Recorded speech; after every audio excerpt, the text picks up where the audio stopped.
Hello, welcome back to my YouTube channel. I hope you've watched part 1 and part 2 of this video of what you need to know before starting weight loss journey or healthy eating lifestyle. My name is Mariam Mwanga.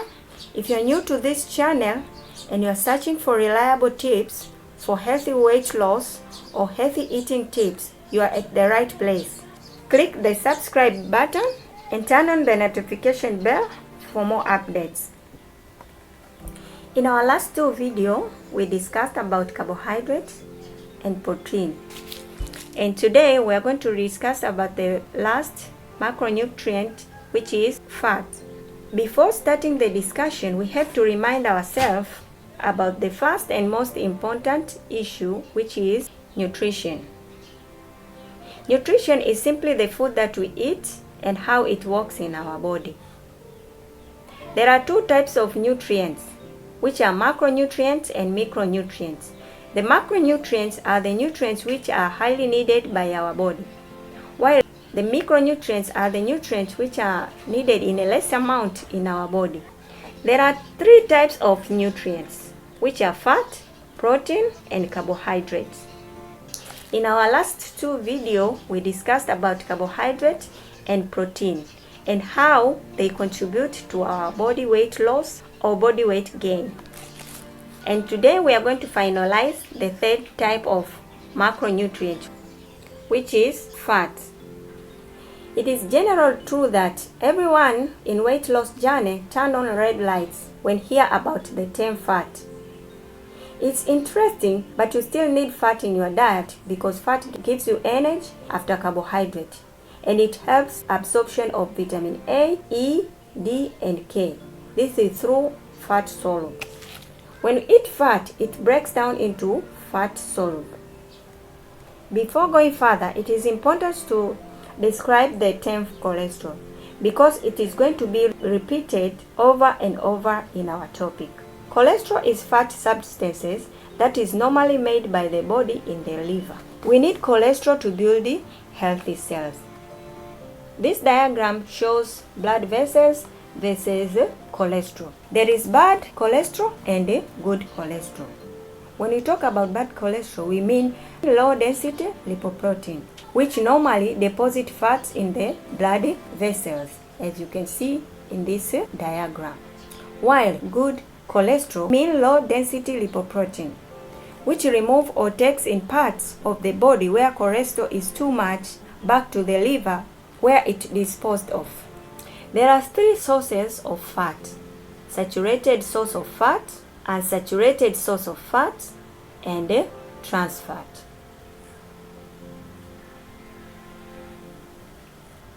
Oil on fat food normally contain both saturated and unsaturated, but they just differ in proportion. Food that you can eat high amount of saturated fat are meat and meat products, dairy products, butter and cheese, cream and sauce, biscuits, cakes and pastry, and from plants you can get from palm oil, coconut oil, and coconut cream. It is important to reduce the amount of saturated fat in our diet. At least a man can consume 30 grams of saturated fat, while a woman should consume 20 grams of saturated fat in a daily intake. If you want to reduce the risk of heart disease, it's best to reduce the overall fat intake. And also, you should swap from saturated fat to unsaturated fats. There are good evidence that unsaturated fats can help to lower your cholesterol level. There are two types of unsaturated fats, which are monounsaturated fats, olive oil and rapeseed oil, avocado, peanuts, almonds, and Brazilian nuts. While sample source of polyunsaturated fats are also divided into two, omega-3 and omega-6. Some types of omega-3 and omega-6 cannot be made in your body. You need to add them in your diet. Sufficient amount of omega-6 are found in rapeseed oil, olive oil, peanut oils or peanuts, cotton oil, sunflower oil, and corn oil. while omega-3 are found in oily fish.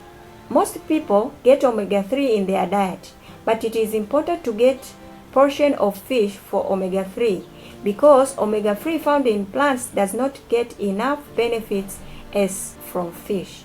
Had it been that high fat can bring someone to high risk of heart disease, in order to buy a low-fat product labels can help. They are labeled as saturates or sat fats. There are some plants which contains omega-3. To mention few, we have avocados, eggs, broccolis, oats, blueberries, and kidney beans. See the sample source of trans fats.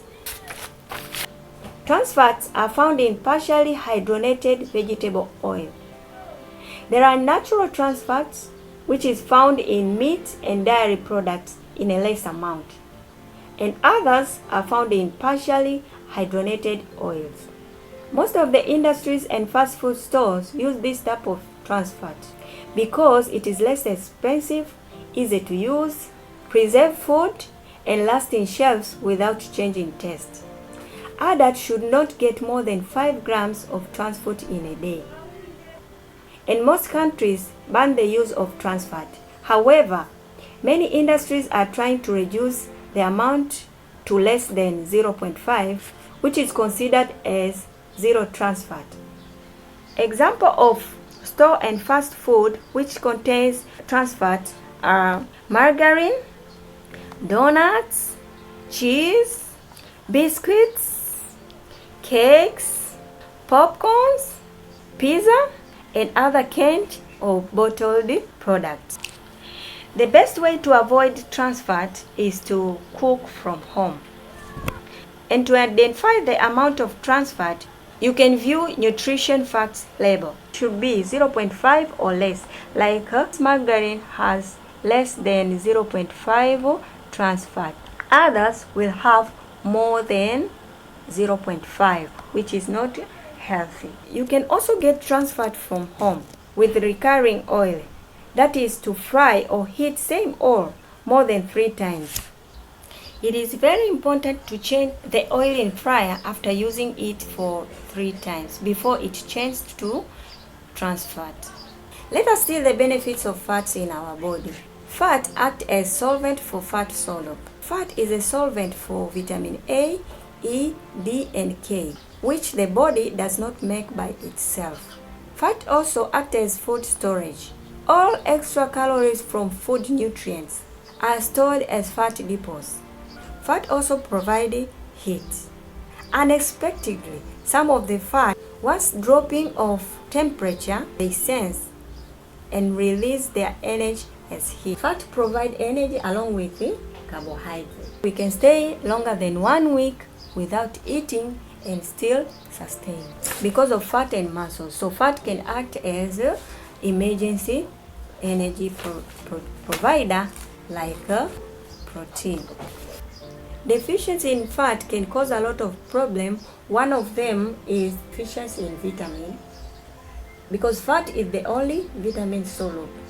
To mention few, to be exposed to a lot of diseases because of low immune, unhealthy ridge nails, dry rashy skin, scurry, blindness, and also loss of hair.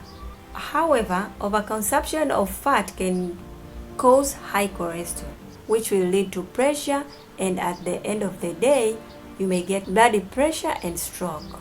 Overconsumption of fat can also influence weight gain. This is because, like other nutrients, excess are converted into glucose and store fat depots in different parts of the body. Same applies to fat. There are some food which are rich in both carbohydrate, proteins, and fats, and some are rich in 2 of the nutrients. In making your diet plan, you should consider those food which are rich in 2, 3, or both 6 nutrients. They will help you to reduce the portion of what you have to eat in a day to consume all the necessary nutrients needed by the body in a day.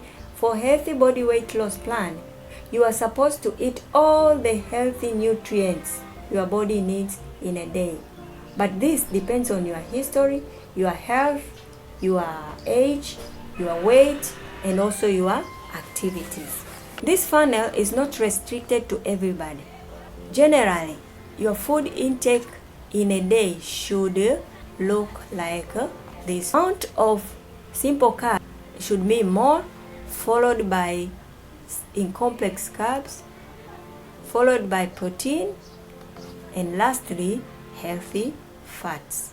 This brings us to the final of food nutrition.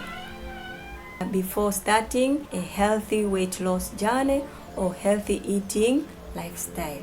Make sure you watch the next video about subjects you need to remind yourself before starting healthy eating lifestyle and weight loss journey, which are going to be metabolism and digestion.